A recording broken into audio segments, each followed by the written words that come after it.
Hi friends, welcome to my channel super trader Lakshya और एक और एक्साइटिंग डेली मार्केट अपडेट का वीडियो लेकर आया हूं। मैं बात करूंगा आज के मार्केट के बारे में और कल की क्या पॉसिबिलिटीज़ हैं और किस टाइप से हमने एक्सपेक्टेशन की थी और किस टाइप से हमने आज प्ले आउट किया उसके बारे में बात करेंगे।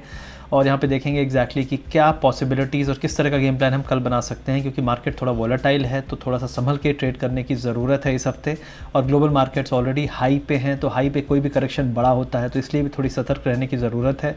और एक और समरी आज के मार्केट की है कि हमारा मार्केट सिर्फ मूव हो रहा है बिकॉज ऑफ यूएस फ्यूचर्स के जो स्टेबिलिटी है उसके कारण। यूएस फ्यूचर गिरा तो हमारा मार्केट एकदम रेडी है एक डिसेंट बड़ा करेक्शन देने के लिए, क्योंकि फंडामेंटल्स तो जो है तो हैं, लेकिन टेक्निकली भी अब थोड़ा सा वीकनेस आ गई है, मोमेंटम इसका कमज़ोर हो चुका है और जो भी स्ट्रेंथ थी, रिलेटिव स्ट्रेंथ अगर आप RSI देखते हैं तो उसमें भी कमज़ोरी आई है।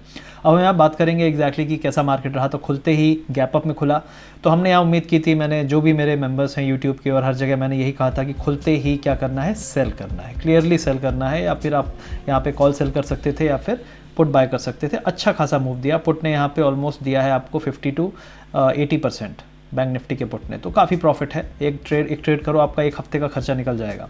लेकिन वही है कि कई लोग को नॉलेज नहीं है, तो जिसको नॉलेज नहीं है उनको सीखने की ज़रूरत है। सर मत पटकिए मार्केट में, अगर सीखना है तो किसी भी एक अच्छे टीचर को ढूंढिए, उससे सीखिए। मेरा भी कोर्स है, मेरा ज्वाइन कर लीजिए या किसी का भी सीख लीजिए, लेकिन सीखिए। जितना पैसा आप बचाएंगे कि मैं ना सीखूं शायद मुझसे खुद हो जाए, उससे 100 गुना ज़्यादा पैसा आपका मार्केट ले लेगा।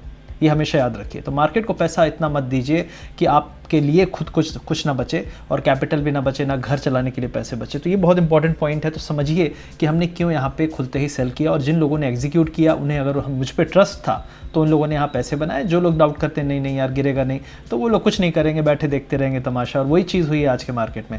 और उसके बाद हम निकल गए, उसके बाद हमने कुछ नहीं किया पूरे दिन, कुछ करने की ज़रूरत भी नहीं है। एक बार आप अच्छा मूव ले लिए तो आपका अच्छा खासा प्रॉफिट हो गया। तो यहाँ पे आप देखेंगे ओवरऑल काफ़ी सेक्टर्स पॉजिटिव थे, लेकिन एनर्जी और टेलीकॉम तो इन दोनों में नेगेटिविटी थी। रिलायंस ने खींच के रखा था निफ्टी को, लास्ट में एक बाउंस तो आया है, लेकिन ये बाउंस कुछ नहीं था। मोस्टली AGR न्यूज़ के पहले थोड़ा सा शॉर्ट कवरिंग टाइप का था मूव। और ओवरऑल अगर आप बैंक निफ्टी देखेंगे तो बैंक निफ्टी अभी भी कमज़ोर है कंपैरेटिवली। अब यहाँ पे आप लूजर्स गेनर्स की बात कर लेते हैं। तो अगर आप यहाँ देखेंगे गेनर्स में, तो आपको एनटीपीसी जैसे स्टॉक अगर रैली करे तो समझ लो आप कि कुछ नहीं, रोटेशन चल रहा है। जो सस्ते स्टॉक पिटे हुए थे उनमें आज पैसा आया है। आइशर मोटर की कल अच्छी खासी पिटाई हुई थी, आज उसमें बाउंस भी अच्छा खासा आया है, लेकिन ये सिर्फ एक short covering kind of bounce है, सस्टेन नहीं करेगा ओवरऑल। जो लोग इसके चेस करते हैं उन लोगों ने आज चेस किया ऑटो स्टॉक्स में। मोस्ट प्रॉब्ली आज का हाई नहीं ब्रेक होना चाहिए, ओवरऑल फिर से एक सेकेंड डिप आना चाहिए। तो देखते हैं कल की क्या पॉसिबिलिटी बन पाएगी कल के यूएस मार्केट को देख के। लेकिन ओवरऑल ऑटो में टॉपिश फॉर्मेशन है, टॉप में है हम, तो बहुत ज़्यादा एग्रेसिव मत होइए, लॉन्ग टर्म का बहुत मत सोचिए। कुछ स्टॉक्स चीप हैं जैसे टाटा मोटर्स और मदरसन सुमी चीप हैं, लेकिन जब पिटाई होगी तो सबकी पिटाई होगी, तो इसलिए थोड़ी संभल के रहना है। टेक महिंद्रा, अगर आपने मेरा IT वाला वीडियो देखा है तो टेक महिंद्रा विप्रो ने अच्छी खासी मूव दी है अपसाइड के लिए। तो IT में ये 2 विनर थे जिन्हें हमने फाइंड किया था। ओवरऑल मार्केट में बहुत नेगेटिविटी नहीं थी, अच्छे खासे स्टॉक थे जो आज कंट्रीब्यूशन काफ़ी वाइड था। तो ये अच्छी बात है कि काफ़ी सारे स्टॉक्स ने थोड़ा थोड़ा कंट्रीब्यूट किया, और कभी भी रैली आनी चाहिए तो इसी टाइप की आनी चाहिए। तो आज का जो मार्केट है निगेटिव नहीं था, सुबह निगेटिव था, लेकिन बाद में जो मार्केट में रिकवरी आई है वो काफ़ी डिसेंट थी और अभी स्टेबिलिटी प्रोवाइड कर सकती है। लेकिन निफ्टी के जिस लेवल पे हम क्लोज हुए हैं उसको हमें ब्रेक करना पड़ेगा, एटलीस्ट 30-40 पॉइंट ऊपर कल, तभी हम मानेंगे कि ये जो डिप था ये खत्म हो गया। अदरवाइज अगर हम फिर से नीचे गए तो ये कंटिन्यूएशन होगा, और हम अभी भी उस थीम पे हैं कि सेल द रैली और मार्केट का मोमेंटम वीक है और यूएस मार्केट गिरने पे हम ज़्यादा गिरेंगे। अब यहाँ पे आप देख सकते हैं SBI, भारतीय एयरटेल, तो ये थोड़ा सा प्रेशर बना हुआ है AGR न्यूज़ को लेकर। अब रिलायंस में एक और प्रेशर बन रहा है कि हो सकता है छोटे भाई के चक्कर में बड़े भाई के भी पैसे काफ़ी चले जाएं, क्योंकि 30,000 करोड़, क्योंकि आरकॉम और रिलायंस जियो ने अपना जो स्पेक्ट्रम शेयरिंग और बहुत अंदर ही सेटलमेंट किए हैं, तो उस सेटलमेंट को लेकर अगर आज आरकॉम का पूरा जो स्पेक्ट्रम है वो रिलायंस जियो यूज़ कर रहा है, तो लाइबिलिटी भी रिलायंस की अगर बन गई तो ये एक बहुत बड़ा क्वेश्चन हो रहा है। हो सकता है रिलायंस को पे करना पड़े 30,000 करोड़, तो ये थोड़ा सा टेंशन है, इसलिए शायद ये नीचे है। बाकी भारतीय एयरटेल तो उम्मीद लोगों को ये है कि बहुत ज़्यादा राहत नहीं मिलेगी, क्योंकि सुप्रीम कोर्ट हमेशा से बहुत स्ट्रिक्ट है इस बारे में। तो इसलिए आप देखेंगे उन स्टॉक्स में जहाँ एक्सपोजर था थोड़ी सी उसमें निगेटिविटी थी। टाटा मोटर्स में ऑलरेडी मैंने कहा कि 130-131 के टारगेट्स ऑलरेडी हो चुके हैं, थोड़ा कंसोलिडेट करेगा 120 से 125 के बीच में। अगर 120 के ऊपर सस्टेन करता है तो यहाँ से अपसाइड कंटिन्यू हो सकता है। ओवरऑल ICICI बैंक कमज़ोर है, HDFC बैंक कमज़ोर है, ये दोनों बैंक बहुत कमज़ोर हैं। सुबह एक्सिस बैंक में भी अच्छी खासी सेलिंग आई, अगर किसी ने फॉलो किया था, खुलते ही सेल करना था, काफ़ी अच्छा मूव दिया उसने भी। तो ये सभी ट्रेड्स थे। कल की क्या पॉसिबिलिटी है, अगर कोई बाउंस मिलता है 80 to 100 पॉइंट का तो सेल ऑफ है। अगर फ्लैट खुलता है तो आपको कुछ नहीं करना है। ओवरऑल अभी यही थीम है, बाकी हम कल फिर बात करेंगे किस टाइप से मूव आ सकता है। अब यहाँ पे मैं बात करूँगा कंट्रीब्यूशन का। तो कंट्रीब्यूशन आप देख सकते हैं NTPC, ITC, LNT, तो ओवरऑल काफ़ी सारे स्टॉक्स ने कंट्रीब्यूट किया। आप देख सकते हैं 7 पॉइंट, 7 पॉइंट, 6 पॉइंट, 5 पॉइंट, तो कंट्रीब्यूशन बराबर है, कोई एक स्टॉक ने नहीं उठाया। तो इस टाइप का कंट्रीब्यूशन थोड़ा स्टेबलाइज करता हुआ दिखाता है, लेकिन ये भी दिखाता है कि कोई एक स्टॉक आगे आके इसको दिलेरी के साथ नहीं उठा रहा। जैसे रिलायंस ने पूरा काम किया था, उस टाइप से कोई एक स्टॉक में पैसा नहीं आ रहा है, थोड़ा थोड़ा सभी में आ रहा है। तो इस टाइप की जो अपसाइड है वो स्टेबल होती है, लेकिन इसको धराशायी भी कभी भी किया जा सकता है, क्योंकि कोई एक बहुत स्ट्रॉन्ग स्टॉक यहाँ पे नहीं है, सभी, और वो ज़्यादातर वही स्टॉक है। कोटक महिंद्रा बैंक कमज़ोर था फ्राइडे को, ITC भी कमज़ोर था, LNT भी आपका बहुत स्ट्रॉन्ग नहीं था, इसमें भी सेलिंग आई थी। तो ये बहुत स्ट्रॉन्ग स्टॉक नहीं है, ऑलरेडी रैली कर चुके हैं, तो इस पर बहुत ट्रस्ट नहीं कर सकते। और डाउन साइड में रिलायंस, भारती एयरटेल, इसने नीचे की तरफ खींचा। तो ये था आज का मार्केट समरी। अब हम बात कर लेते हैं यहाँ पे ग्लोबल मार्केट्स के बारे में, लेकिन उससे पहले अगर आप चैनल पे नए हैं तो चैनल को सब्सक्राइब करिए, अपना सपोर्ट बनाए रखिए। मैं आपके लिए एफर्ट डाल के वीडियो लाता हूँ, तो एक एप्रिशिएशन के तौर पे सब्सक्राइब करिए और वीडियो में लाइक भी ज़रूर दबाइए। तो आइए बात कर लेते हैं अब ग्लोबल मार्केट्स के बारे में। तो ग्लोबल मार्केट ओवरऑल बहुत कुछ नहीं कर रहे हैं। हाई लेवल पे आप देख सकते हैं सेलिंग भी आ रही है, लो लेवल पे बाइंग आ रही है। रेंज बाउंड मार्केट है, किस चीज़ का वेट कर रहे हैं नहीं पता। US में जो स्टिमुलस डील होने वाली थी उसका भी कुछ पता नहीं है कि क्या होने वाला है, और ये एक निगेटिव है, लेकिन मार्केट क्यों नहीं गिर रहा है और उस निगेटिव को मार्केट कब लेगा ये हमें नहीं पता। लेकिन एक चीज़ क्लियर है, अगर US मार्केट इधर से गिरा तो हमारा मार्केट उससे ज़्यादा गिरेगा, ये आप लिख के रख लीजिए। और जब भी यहाँ पे आपको नेगेटिविटी दिखे तो चंगेज़ खान मत बनिए, बहुत बुलिश मत होइए। आपको हर रैली को सेल करना है, रैली को सेल करना है, गिरते हुए मार्केट को चेज़ नहीं करना है, वरना फंस जाएंगे। जैसे आज बहुत सारे लोगों ने ये किया होगा। सुबह का डिप था, हमने सुबह ही बोल्ड कॉल दिया कि भाई आज मार्केट खुलते ही सेल करना है, उसके बाद कुछ नहीं, निकल जाओ, जितना भी प्रॉफिट मिल रहा है निकल जाओ। तो यही चीज़ आपको करनी है यहाँ पे। ओवरऑल US मार्केट पर नज़र रखिए, अब बहुत क्रिटिकल टाइम आ रहा है धीरे धीरे, क्योंकि अब हम चार्ट पे देखेंगे तो हमें समझ में आएगा। ये जो एक है, बहुत सारे यहाँ पे रेजिस्टेंसेस आ रहे हैं, बहुत सारे, हर ट्रेंड के। आप देख सकते हैं इस ट्रेंड का भी रेजिस्टेंस है, ये एक लॉन्ग टर्म ट्रेंड चल रहा है, इसका भी रेजिस्टेंस है, और जो एक लॉन्ग टर्म सपोर्ट बन रहा है उसको भी आज मैंने ड्रॉ करने की कोशिश की है, जो आएगा अप्रॉक्सीमेटली 24,800 से 25,000 तक। और लास्ट टाइम जब हम यहाँ पे थे तो क्या हुआ था, एक दिन 2 दिन हमने समय बिताया, उसके बाद बहुत बड़ा फॉल आया था। 2 दिन के अंदर फॉल आया था ऑलमोस्ट 27,600 से आप देख सकते हैं 24,500, 2,000 ऑलमोस्ट 3,000 पॉइंट का फॉल आया था 2-3 दिन के अंदर। तो ये काफ़ी निगेटिविटी एक हो सकती है। और यहाँ पे अगर आप देखेंगे तो राइट नाउ भी हम अपसाइड पे हैं, तो यहाँ से एक और फॉल आ सकता है, और ये फॉल अगर आया तो आपका पहला सपोर्ट बनेगा यहाँ पे। तो अगर आप यहाँ पे देखेंगे तो यहाँ पे एग्जैक्टली हम रेजिस्टेंस पे ही हैं, ब्रेक नहीं कर पा रहा है। 28,000 का लेवल मैंने पहले ही कहा था, यहाँ पे अच्छा खासा रेजिस्टेंस आना चाहिए, अभी वहाँ पे चल रहा है। बहुत ज़्यादा हुआ तो यहाँ से 30-40 पॉइंट्स और ऊपर, या फिर हो सकता है हार्डली 100 पॉइंट और ऊपर आप जा सकते हो, लेकिन यहाँ पे काफ़ी रेजिस्टेंस है और इतना आसान नहीं होगा इसको यहाँ पे ब्रेक करना। कंसोलिडेट करेगा, ऑल थैंक्स टू ट्रंप, लेकिन मार्केट एक टेक्निकल बिहेवियर हमेशा फॉलो करता है, क्योंकि विदाउट डेप्थ अगर आप ऊपर जाओगे तो जब गिरोगे तो फॉल नहीं आएगा, क्रैश आएगा। जैसे कि ट्रंप ने यहाँ से आप देख सकते हैं, ये पूरा एरिया जो है 2019 में अक्टूबर से पूरे टाइम ये डिप आया, चाइना के खिलाफ हम टैरिफ कर देंगे, नहीं टैरिफ नहीं करेंगे, हमारी उनसे दोस्ती है, मैंने जीपिंग से बात की, बहुत इज्जत करता हूं मैं उनकी। यहाँ पे हम नॉर्थ कोरिया पे बम फेंक देंगे, नहीं, ऑनरेबल चेयरमैन किम है, मैं उनसे हाथ मिलाया हूँ, बहुत अच्छे आदमी है, फिर ऊपर।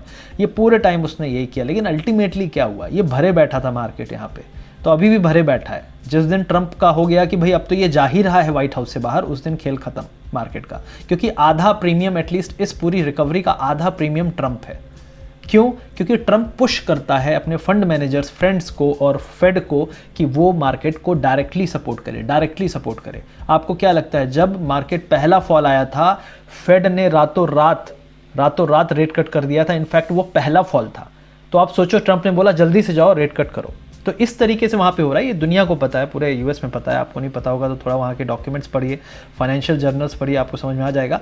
लेकिन कहने वाली बात ये है कि यहाँ पे आपको सतर्क रहना है, क्योंकि अब पूरे के पूरे ग्लोबल मार्केट्स में वीकनेस आ रही है, मोमेंटम में, और डाइवर्जेंसेस क्रिएट हो रहे हैं टेक्निकली, और ये एक नेगेटिव साइन है। तो इस पर नज़र रखिए। ओवरऑल ट्रंप काफ़ी पीछे चल रहा है, तो जीतने के चांसेस ऑलरेडी बहुत कम है, लेकिन फिर भी देखते हैं क्या होता है। अब यहाँ पे हम बात कर लेंगे निफ्टी और बैंक निफ्टी के बारे में।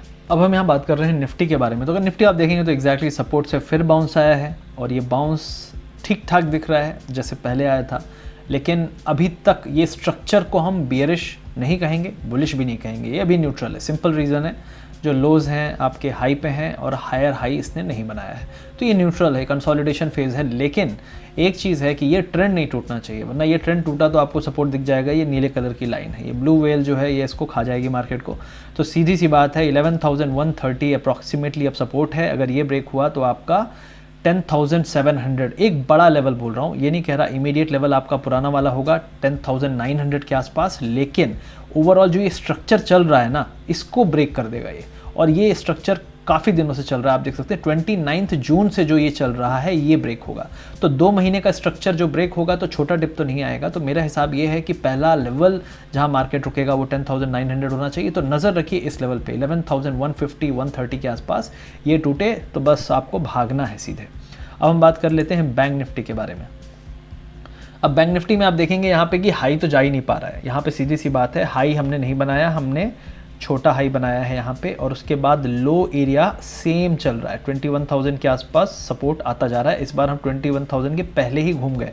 आज लगा था एक टाइम के लिए कि हो सकता है नेगेटिविटी आ जाए, लेकिन वो AGR न्यूज़ तारीख पे तारीख चल रही है, तो जब आएगी तब आएगी। लेकिन अगर ये ब्रेक किया 21,000 तो आपको फिर अच्छे खासे डिप दिखेंगे इस एरिया में 20,300 से लेकर 19,500 के बीच में। इस रेंज में ही मार्केट रुक पाएगा और ये एरिया पैनिक वाला एरिया है।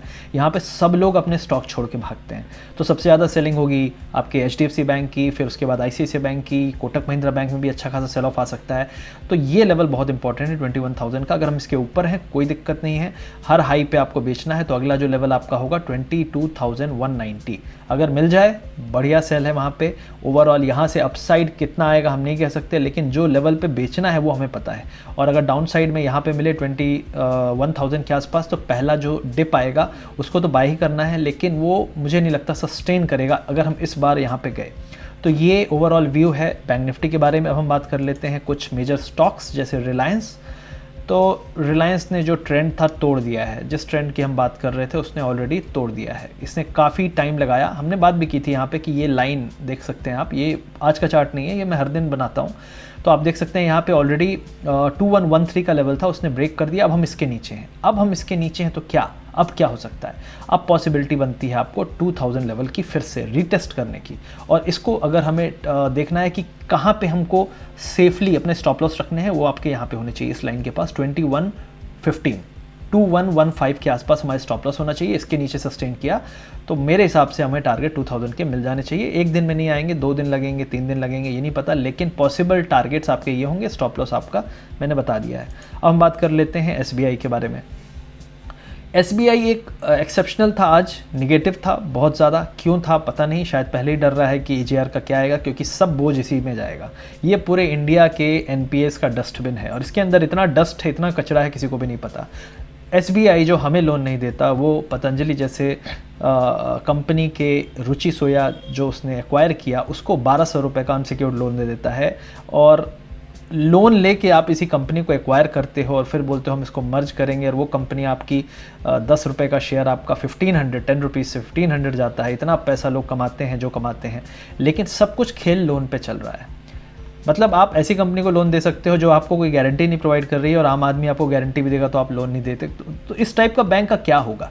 आपको लगता है HDFC बैंक क्यों स्टेबल है? HDFC बैंक इसलिए स्टेबल है क्योंकि रिटेल बैंक है, वहाँ पे बड़े बड़े कॉर्पोरेट्स का सैलरी अकाउंट और ये सब हम लोग अकाउंट खुलवाते हैं, क्रेडिट कार्ड लेते हैं, तो उनका मेजर जो खर्चा है पब्लिक से है। और पब्लिक से तो ये मार मार के पैसे वसूल ही लेंगे, लेकिन कॉर्पोरेट के खिलाफ बड़ी इज्जत से पेश आते हैं। तो आप देख लीजिए इसका क्या हाल है। तो इसका हाल बहुत पॉजिटिव मेरे हिसाब से नहीं है। अगर आपको SBI की प्रॉक्सी खेलनी है तो SBI कार्ड बेटर है, लेकिन स्टेट बैंक ऑफ इंडिया नहीं, बिल्कुल नहीं। बहुत अच्छा शेयर नहीं, लॉन्ग टर्म के लिए आप कितना भी अच्छा सोच लें, ये आज से 4 साल बाद भी आपको 300-350 दिखेगा। तो अगर आपको लगता है कि ये स्टॉक आपको 10 गुना दे देगा, बहुत मुश्किल है। तो मेरे हिसाब से ये नेगेटिव है। अगर आपको कोई भी बाउंस छोटा मोटा मिले 193 194, मुझे नहीं लगता होल्ड कर पाएगा, थोड़ा भी बाउंस। और ये एक रेंज है 194 के आसपास, अगर इसके नीचे रहा तो हमारा टारगेट बन जाएगा 185 का। और ये नेगेटिव भी है, काफ़ी नेगेटिव हो जाएगा, क्योंकि ये जा तो ऊपर रहा है मोमेंटम क्रिएट करके, न्यूज़ क्रिएट करके, और हमारे जो फेवरेट चैनल्स हैं सोर्सेस के थ्रू लिंक ला के खबरें उड़ाते हैं, क्योंकि उनके हिसाब से 3 हफ्ते पहले एक बहुत बड़ा स्टिमुलस पैकेज आने वाला था जो आज तक नहीं पहुंच पाया हम तक। तो इस टाइप की बातें करेंगे ये लोग। अभी आज उन्होंने खबर उड़ाई कि फंड इन्फ्यूजन होना है, उसके बाद भी आप देख सकते हैं इस शेयर की क्या हालत है जब बैंक निफ्टी रिकवर हुआ। तो फंड इन्फ्यूजन का सबसे बड़ा बेनिफिशियरी SBI ही होता है, लेकिन उन्हें पता है कितना फंड इन्फ्यूजन करोगे आप। ये भी एक तरह से स्कैम बनता जा रहा है कि आप फंड डालते जा रहे हो, ये लोग कुछ ही भी किसी भी कंपनी को लोन देते जा रहे हैं। तो ये बहुत नेगेटिव सेंटिमेंट है एसबीआई के साथ, मेरे हिसाब से बहुत अच्छा स्टॉक नहीं है। ओवरऑल इसमें कोई ही बाउंस मिलता है 194 195 का सेल हो जाना चाहिए और आपका जो टारगेट है 185 का बनता है। हम HDFC लाइफ की बात कर लेते हैं। तो HDFC लाइफ जो फॉल आ रहा था ओवरऑल यहाँ पे रुकने की कोशिश कर रहा है 585 से 590 के आसपास। अगर ये यहीं पे रुक गया कोई दिक्कत नहीं है, किसी भी केस में 585 के नीचे जाए, 583 लेवल है तो आप यहाँ पे शॉर्ट कर सकते हो, फिर आपको 550 तक के लेवल्स मिलेंगे। लेकिन अभी आप कुछ मत करो, अभी इसको वेट करो, हो सकता है कंसोलिडेट करके फिर ऊपर चला जाए। और अगर ये ऊपर जाने लगे तो किस लेवल के बाद हमें लॉन्ग करना है, 595 के ऊपर हम इसको लॉन्ग कर सकते हैं, टारगेट होगा हमारा 615 तक का। तो ये है लेवल्स आपको HDFC लाइफ के बारे में। ओवरऑल ये स्टॉक्स थे जो मैंने आज लिए। आई होप ये आपको वो वीडियो पसंद आया होगा, नॉलेजेबल भी था और उसमें बहुत सारे मैंने अपने एक्सपीरियंसेस भी शेयर किए। अगर अच्छा लगा तो लाइक करिएगा और चैनल को सब्सक्राइब भी करिएगा। देखते रहिए मेरे चैनल के सभी videos. Thank you very much.